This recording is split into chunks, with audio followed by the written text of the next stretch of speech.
Welcome to another edition of Boxing Info. I'm your host, The Islander, and this is the results show and preview show. Results show week ending March the 1st. And we've got a lot to cover this week, so let's go through the results. The schedule even has some tasty little things in it as well. Alright, February 27th, Hollywood, Florida, ESPN2. Glen Johnson, who cannot get a big fight to save his life in the light heavyweight division, took on Daniel Judah in a rematch of his fight back in 2004, which was a controversial draw that Johnson deserved to win. This fight, no doubt about it, all three judges I think scored the fight 9 rounds to 1.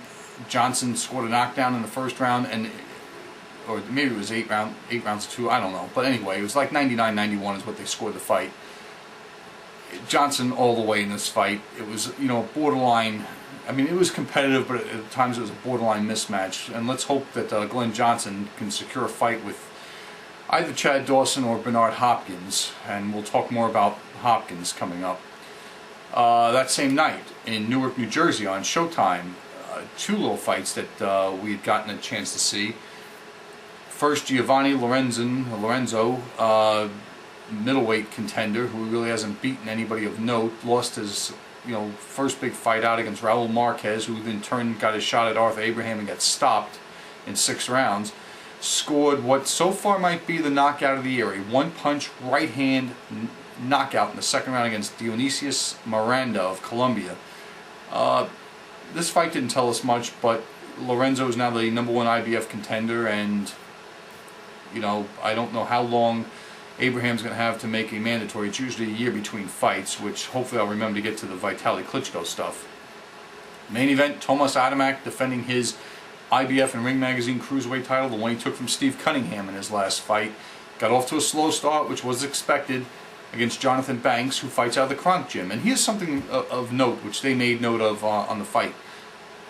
Emanuel Stewart is his trainer, and yet he decides to be with HBO in Texas, in Houston, for the fight card on Saturday night, and not with his fighter in Newark. And many sports writers and other people like myself all believe that it wouldn't have gotten Banks to win the fight, but I think it would definitely have made a difference. And in this fight again, Banks got off with his faster, combinations and hands to an early lead. Adamek finally dug down in the 6th round and scored heavily to the body, slowed Banks down, caught him in the 8th round, knocked him down, follow-up flurry. Referee Eddie Cotton finally stopped the fight. It was a proper stoppage. Probably could have been stopped a little bit sooner, but there's no doubt who the man is at 200 pounds. And I really wish that Adamek would have gotten a shot at David Haye before David Haye moved on, because I think he's still nip and tuck with Steve Cunningham, but it's a hot division. And the word now is that Bernard Hopkins wants to fight Adamek. You know what I find funny is this is another favorable matchup for Bernard Hopkins, just like the Kelly Pavlik one. And I've got an idea for you, Golden Boy Promotions. How about Bernard Hopkins fights Chad Dawson? How about Bernard Hopkins fights a rematch with Glen Johnson? That's a better idea to me. The fight will draw big in New Jersey, in that area, in Philadelphia, Newark area, and it'll make a lot of money. And Adamek's style is made to order for Hopkins. But I say, stop with the hand-picked easy pickings, Golden Boy, and have Hopkins fight Chad Dawson or have Hopkins fight against Glen Johnson. That's what I'm saying. All right, more Golden Boy news here. February 28th in Houston, Texas. I didn't put as much emphasis on this as I should have in the preview show, in which Chris John took a career-low payday, and I think he only got paid about $150,000 or $175,000 for this fight against Rocky Juarez. My opinion, I thought that Chris John won this fight fairly comfortably. I wouldn't say anything closer than 7 rounds to 5, more along the lines of 8 rounds to 4. The misconception is that he finished the fight slow when Juarez was coming on, and if the fight would have been a 15-round fight, I can almost guarantee that Juarez would have stopped him in the 13th, 14th, or 15th rounds, because I was standing on my feet urging Juarez on. You get 5 shots at the title. I mean, I can't imagine him getting another chance, but in this alphabet world of boxing, maybe he will. The cut in the 5th round that John opened up on Juarez's eye was definitely a factor. It slowed Juarez up. I thought opening up in the fight in the 1st and 2nd round that Juarez was actually throwing combinations, throwing punches, letting his hands go. I thought finally this is his night. Now I picked John to win the fight. It's the only time in all the boxing I've watched in almost 30 years that I've seen all three judges score the fight a draw, first of all. And second, it's the only time I've ever seen all three judges score a draw and have the exact same score. Now, I don't know if they had all the rounds scored the same way, but every judge had it scored 6 rounds to 6. If you stretch, this was not as much of a ripoff as the Kermit Cintron Sergio Martinez draw, but I still feel that Chris John won the fight. And Rocky Juarez did look better than he has in previous steps up in class. The main event, Juan Manuel Marquez and Juan Diaz. People are asking, are you crazy for picking Diaz? The thing is that going into the 7th round of that fight, the fight was following a pattern I thought it was going to follow, and that was Diaz was smothering Marquez. The only thing I didn't expect was Diaz to back off, and Marquez must have hurt him with a body shot or an uppercut somewhere along the lines to make him back off. And Marquez by far was scoring the more effective punches, the harder punches. Marquez, like Pacquiao, fits that anomaly mold with Henry Armstrong and Alexis Arguello, fighters who can be dominant at 126 and 135 pounds. There aren't many of them. And in his last 2 fights, you think about how rough and tough Michael Katsidis is. Juan Manuel Marquez in his last 2 fights has knocked out the 2 fighters that have beat down Michael Katsidis, and Casamayor and Juan Diaz.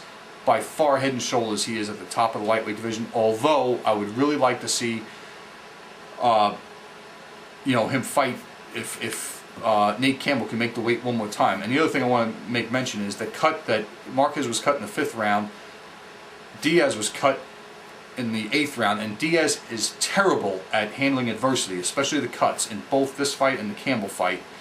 And I really think that it didn't make a difference because Marquez was getting to him and tiring him out and teeing off with those uppercuts.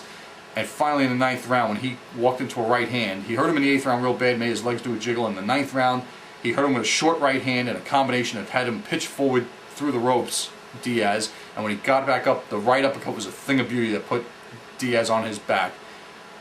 Where they go from here, Marquez is looking for bigger and better fights. Hopefully he can fight Campbell. Hopefully he can fight another big fight against maybe Valero and become the undisputed alphabet champion. I will take my hats off to the sanctioning organizations because I did not know this before the fight. The WBO with all their interim nonsense, and the WBA with and this, I don't forgive them for what they did to Holyfield, but I will give credit where credit's due. They said, you know what, this fight is between the 2 best available lightweights in the world. Those titles that Nate Campbell lost to the scales, this fight is for those titles. So now Juan Manuel Marquez is the linear Ring Magazine champion, the WBA champion, and the WBO champion. What the IBF is waiting for, I don't know. Probably Katsidis to fight Julio Diaz because they love Julio Diaz. The WBC, I know, is tied up with Pitalua and Valero. But, a Marquez-Pacquiao 3rd fight, possibility. We'll have to see. I think that this jump in weight, though, is probably...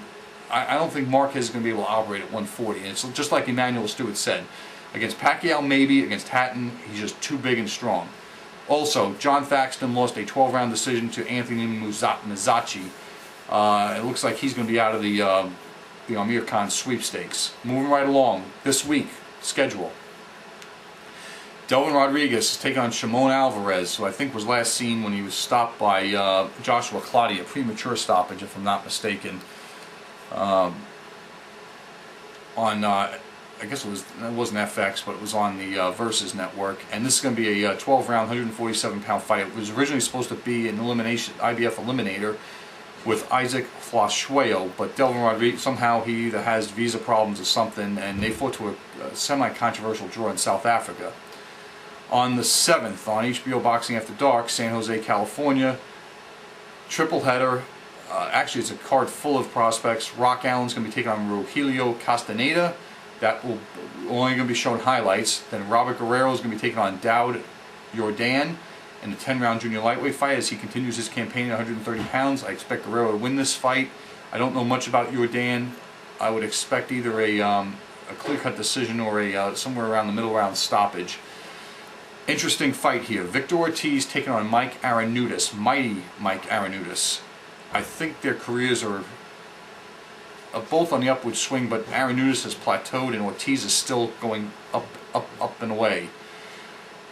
I don't see Arenudas having the power to hurt Ortiz. And whether Ortiz can do anything with Arenudas, who's very tall and rangy, I don't know. I'm picking Ortiz to win the fight, but I don't feel real certain about it. Arenudas made, didn't do much with Kendall Holt, and I don't know if I can expect him to do much with Victor Ortiz. The main event is what I'm thinking, is I got to hurry up here. James Kirkland versus Joel Julio. Here's the two intangibles to that fight. Joel Julio doesn't fight southpaw as well. James Kirkland squares his shoulders. The person who can take a punch better. Mark my words on it. That's going to be it for this week, folks. Take care. I'll see you next week. Thanks.